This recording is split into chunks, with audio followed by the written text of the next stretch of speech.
ever wish you could like figure out what makes someone so good at communicating? Hmm.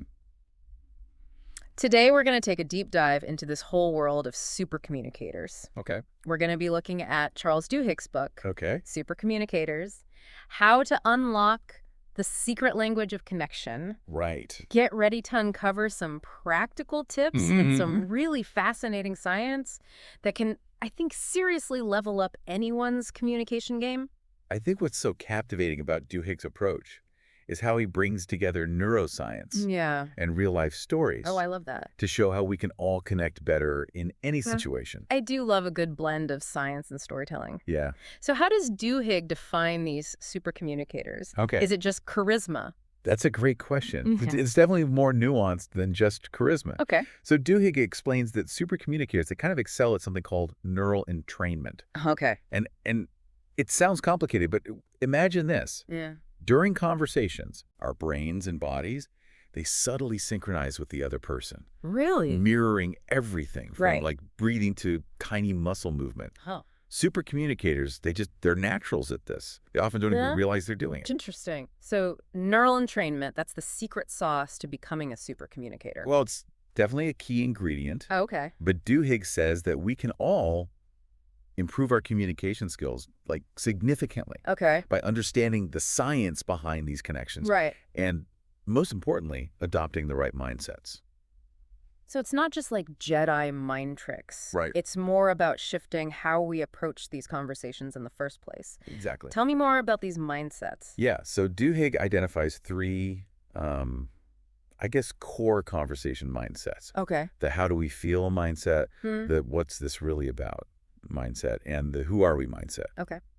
And each mindset kind of provides a unique lens for understanding and navigating different communication dynamics. That makes sense. So let's unpack these. Okay. Starting with how do we feel?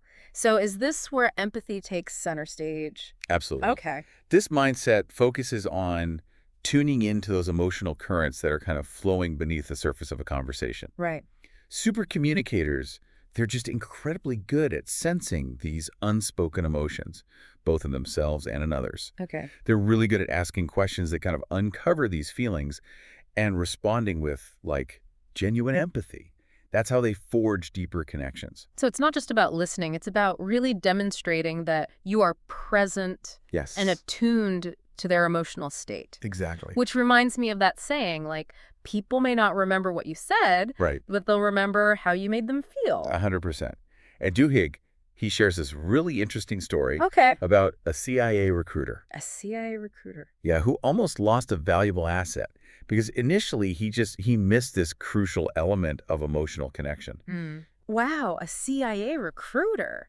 That's high stakes. What went wrong? Yeah, so he was so focused on like delivering his recruitment pitch Right. that he didn't pick up on the anxieties and fears of Yeah. the person he was trying to recruit. Wow. It's a good reminder that super communicators, they prioritize understanding the other person's emotional state just as much as conveying their message. It sounds like he forgot to think about how do we feel, at least at first. Right. So how did this recruiter manage to salvage the situation? So he turned things around by embracing vulnerability, Okay. by opening up Yeah. and sharing his own anxieties about his role. He actually created a space for genuine connection. Oh.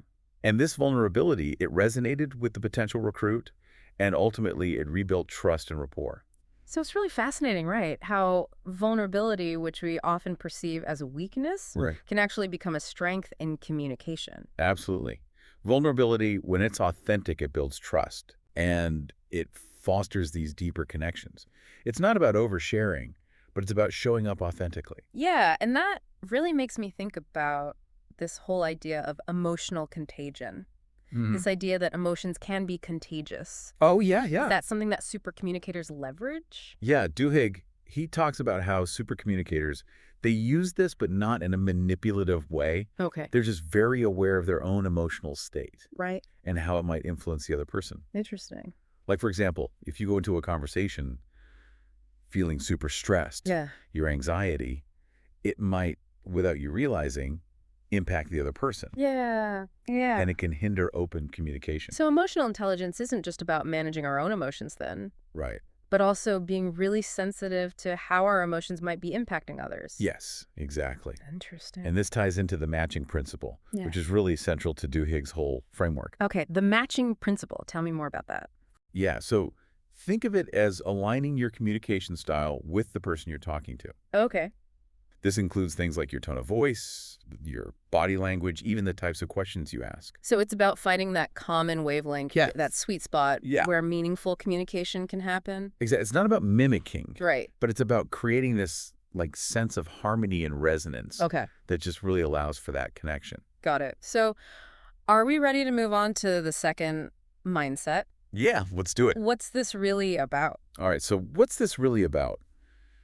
This one shifts the focus Okay. from like individual positions Right. to more of a shared understanding Yeah. of the underlying needs and goals that are driving the conversation. Okay, so this sounds like we're getting into problem solving. Yes. Decision making. Exactly. Give me an example. Okay, so Duhigg gives this really interesting example Okay. of a jury Okay. that's deliberating the case of a man with intellectual disabilities. Right. And initially the jurors, they're split on a verdict. Right. Some are focused on like the letter of the law, Yeah. while others are considering the man's mental capacity Right. and the circumstances of the crime. Yeah, it sounds like a classic case of needing to figure out what's this really about in order to Right. find common ground. Exactly. So how do they bridge that divide? How do they figure it out? So there's this one juror, and Duhigg identifies him as a supercommunicator. Okay.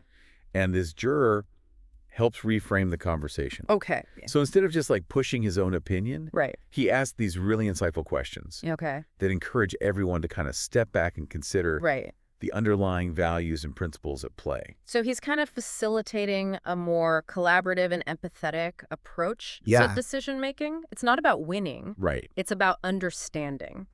100%. And that's the key takeaway here. Yeah. By acknowledging the emotions Right. that are driving those different viewpoints, Yeah. they can actually navigate this super complex conversation Right. and reach a more just outcome. That makes sense. This interplay between emotional intelligence and practical problem solving. Yeah. It's so important, Yeah. especially in these like really high stakes situations. Right. And that actually reminds me of that example from the book Okay. of the doctor who was struggling to help his patients Yeah. make more informed decisions about prostate cancer treatment. Right. He was giving them all this data and all this research, Mhm. but it just wasn't translating into better outcomes for his patients. It's so interesting because he was so focused on like Yeah. the logic of the costs and benefits Right. that he just completely missed Yeah. this crucial element, which is the emotional turmoil Right. that his patients were experiencing. Of course. He wasn't acknowledging their Oh, fear, yeah. their uncertainty, all those unspoken questions. It's a good reminder that even when we're dealing with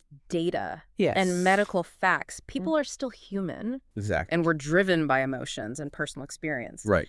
So how did this doctor change how he communicated with his patients? So he made this really simple shift. Okay. He started by asking his patients, what are you most worried about? Huh. What are your biggest fears? What are your biggest concerns? Okay. And this empathetic approach Yeah. allowed him to tailor his explanations Right. to their individual needs, Got it. which then led to much better outcomes. It's amazing how such a subtle shift, Right. simply acknowledging someone's emotional state, Yeah. can completely change how effective you are at communicating. It changes everything. Meeting people where they are. Yes. And that principle of meeting people where they are, Yeah. it really applies to any type of conversation. Right.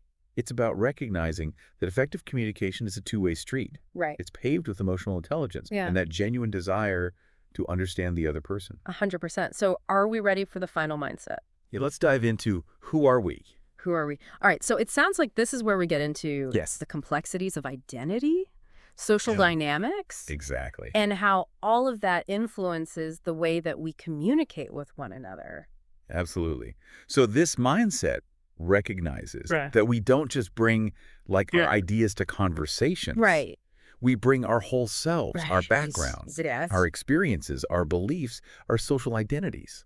Yeah. So it's about acknowledging that these conversations are rarely just about the topic at hand. Exactly. There are all these unspoken layers that are Yes. influencing how we interpret information Yeah, and how we interact with each other. 100%. And so Duhigg, he talks about how Okay. these social identities can be Okay. both unifying, Yeah. helping us find that common ground, Right. but also divisive and leading to all these misunderstandings and conflicts. Of course. So it can go either way. It can, yeah. Depending on how we approach it. Exactly. And that's where he introduces this concept of identity threat. Okay, identity threat. Tell me more about that. So identity threat happens when someone feels like their sense of self is being challenged or undermined. Right. And this often happens because of their membership in a particular group. Okay. So this can trigger like defensiveness, anger, even withdrawal from a conversation. So it's like a protective mechanism. It is. It's our natural instinct to kind of shield this vulnerable part of ourselves. Yeah, exactly. And it's this reaction that can just derail a conversation before it even really begins. Wow. And Duhigg highlights this with the example of a doctor like Dr. Rosenblum, who's trying to talk to parents about vaccinations. Okay, so that's a conversation that can be really fraught with this potential for identity threat. For sure. Especially when we start talking about personal beliefs and choices as parents. Exactly. So how did this doctor navigate this? So initially, he really struggled. Okay. He would like present scientific data. Okay. Explain all the benefits of vaccines. Right. But it would often backfire. How so? He was accidentally triggering identity threat. Right. Making the parents feel like he was judging their choices. It sounds like he was coming from a place of, I know better than you. Right. Which never really leads to good conversation. Never. Especially when you're dealing with something that's so core to someone's beliefs as a person. Right. And it's important to remember that when people feel threatened, they're less likely to listen. Of course. Even if the information is coming from a good place. Exactly. So this doctor, he realizes that he needs to connect on a more personal level. He does. So how did he find that common ground? So he started by looking for these shared experiences. Okay. He would ask them about their families, their hobbies, their community involvement. Okay. And it sounds really simple. Yeah. But these little questions... They humanized the interaction. Right. They reminded everyone that they were more than just their viewpoints on vaccines. Exactly. It's about establishing that human connection first. Yes. That has to come first. Yes. Before you can even begin to have these conversations. It's the foundation. Where there's so much potential for disagreement. Right. It's about building that foundation of respect and understanding. Yeah. And then you can start to tackle those more challenging topics. And was he always successful?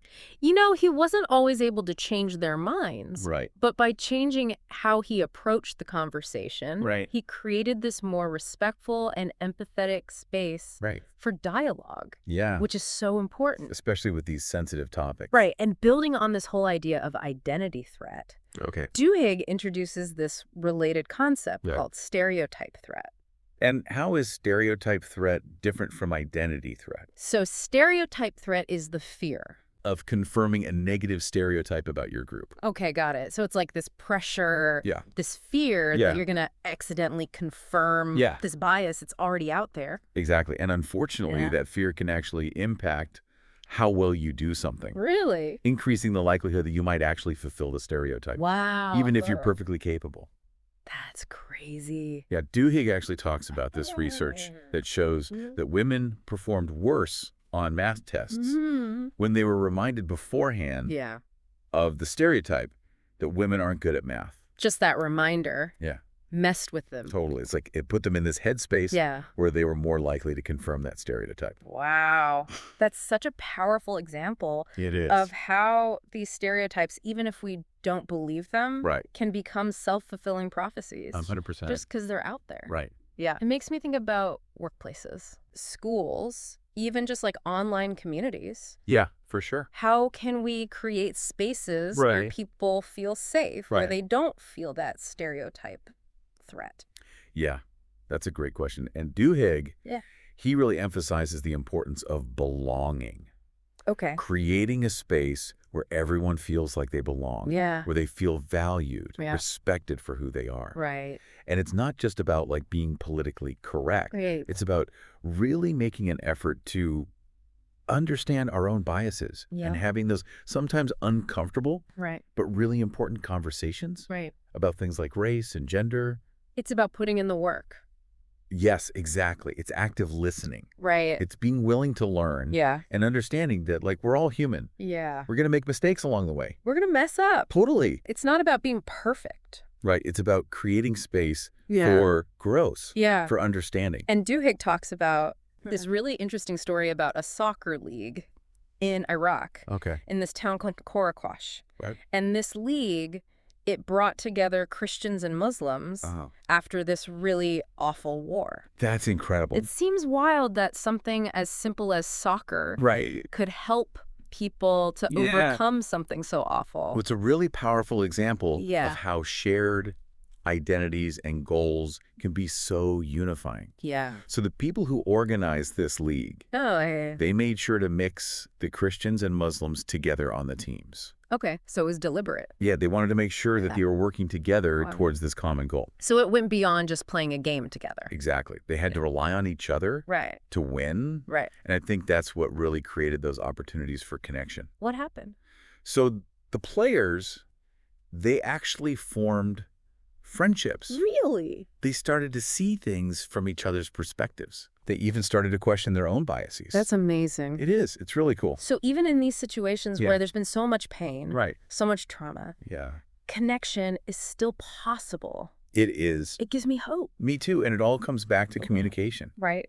Right. So when we understand these dynamics of identity and how they impact how we interact, we can start to navigate these really complex social situations so much better. Right. And we can build more meaningful connections with all kinds of people from all walks of life. I love that. And, you know, this has been such an incredible journey through the science of communication. Totally. We unpacked those 3 mindsets of supercommunicators. Yeah. We talked about emotional intelligence, vulnerability, identity threats, stereotype threats. It's a lot. It's a lot. But Duhigg doesn't just leave us hanging.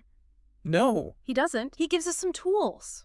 He does. Right. He gives us actual strategies. Absolutely. He gives us a whole toolkit of techniques. Give me some examples. Okay. So one technique that he talks about is looping. Looping? Yeah. And it's basically just summarizing what the other person said to make sure you're both on the same page. Okay. It shows that you're really listening. Yeah. And that you're making a real effort to understand their perspective. It makes a lot of sense. Yeah. Especially in those moments when things are heated. Right. Where emotions are high. Exactly. And you want to make sure that everyone feels heard. Right. It's such a simple tool.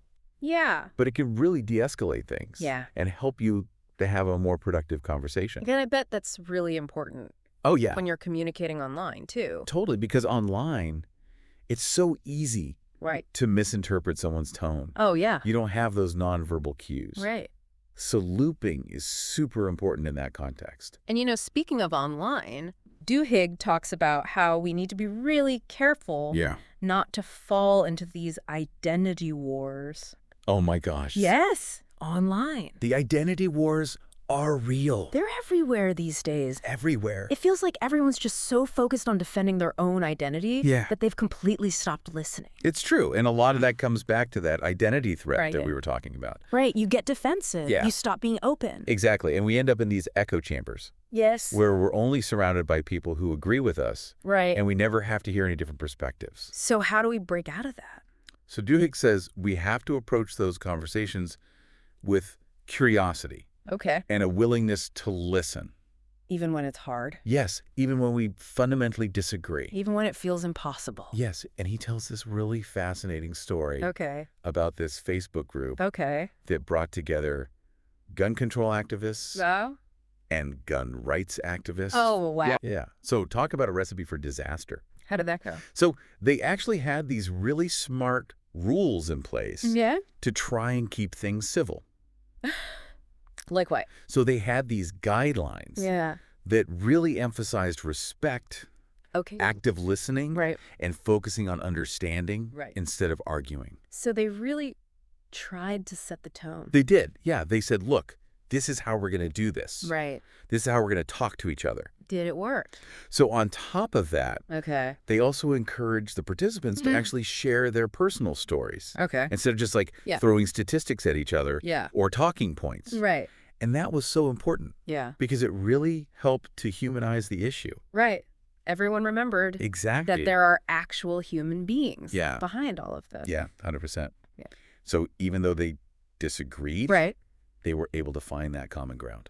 It's amazing. Right. It shows you that even online, Yeah. even when we disagree, Right. if we approach it the right way, Yeah. we can still connect with each other. And that's what this all comes down to, right? It does, yeah. How we communicate with each other. Mindful communication. Yeah. It changes everything. You know, thinking about everything we've talked about, Yeah. it just makes me wonder, Yeah. like, what would the world look like Right. if we all approached communication this way, Fully. with this intentionality, Yeah. with this awareness that Duhigg is talking about? Imagine if everybody was really trying to understand each other. More empathy, Yeah. more understanding, More connection. more connection. Even when we disagree.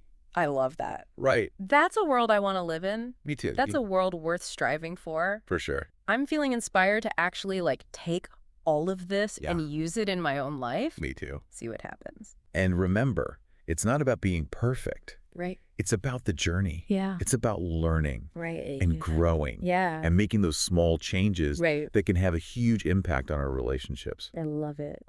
It's all about those little moments. Yeah. And maybe even the world.